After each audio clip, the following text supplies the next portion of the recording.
pabor ka ba sa impeachment ni Vice President Sara Duterte? Okay, may isang no.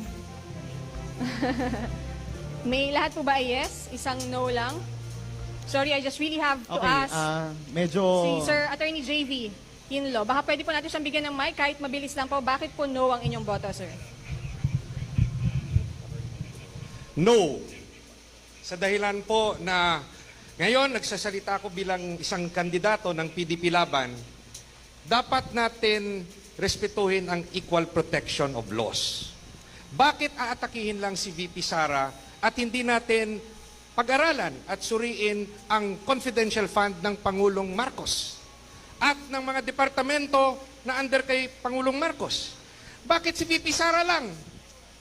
Hindi ba patas ang batas?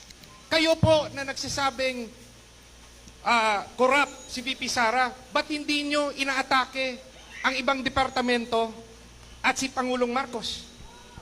Patas ba ang batas sa inyo? Patas ba?